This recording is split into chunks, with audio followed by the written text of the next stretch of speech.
வணக்கம் தீபிகா. நிச்சயமாக கோவை தொண்டாமுத்தூர் அடுத்த கலிக்கநாயக்கம்பாளையம் பகுதியைச் சேர்ந்த இளம்பெண் ஒருவர் கோவையில் உள்ள கல்லூரியில் படித்து வந்துள்ளார். அப்பொழுது சென்னையை சேர்ந்த கார்த்திக் என்கின்ற மாரியப்பன் என்ற வழிபொருளுடன் பழகியதாக கூறப்படுகிறது.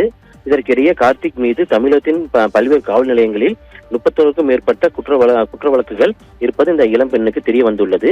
இதனால் அதிர்ச்சி அடைந்த அந்த இளம்பெண் கார்த்திக்குடனான பழக்கத்தை முற்றிலும் துண்டித்துக் கொண்டுள்ளார். ஆனால் காதல் முறிவை ஏற்றுக்கொள்ள முடியாத கார்த்திக் தொடர்ந்து அந்த இளம்பெண்ணுக்கு தொல்லை கொடுத்து வந்துள்ளதாக கூறப்படுகிறது. இந்நிலையில் நேற்று மாலை கார்த்திக் தனது நண்பர்களுடன் 3 பேரும் KTM மற்றும் பல்ஸ் இருசக்கர வாகனங்களில் இளம்பெண்ணின் வீட்டிற்கு வந்துள்ளனர். வீட்டின் வெளியே நின்று கொண்டிருந்த அந்த பெண்ணின் தந்தையை தகாத வார்த்தைகளால் திட்டியும் கொலை மிரட்டல் விட்டுள்ளனர். அப்பொழுது தங்கள் மறைத்து வைத்திருந்த மண்ணெண்ணெய் நிரப்பப்பட்ட பீர் பாட்டில் மற்றும் மதுபான பாட்டில்களை வீட்டின் மீது சரமாரியாக வீசியுள்ளனர்.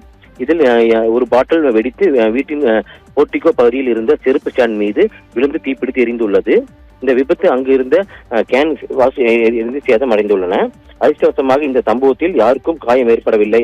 இந்நிலையில் பெட்ரோல் குண்டு வீசப்பட்ட CCTV காட்சி தற்போது வெளியாகி பெரும் பரபரப்பை ஏற்படுத்தி உள்ளது.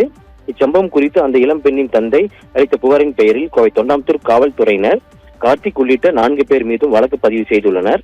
மேலும் அப்பகுதியில் உள்ள CCTV காட்சிகளை வெளியாக தொடர்ந்து அந்த CCTV காட்சிகள் ஆய்வு செய்து தலைமறைவாக உள்ள குற்றவாளிகளை தீவிரமாக தேடி வருகின்றனர்.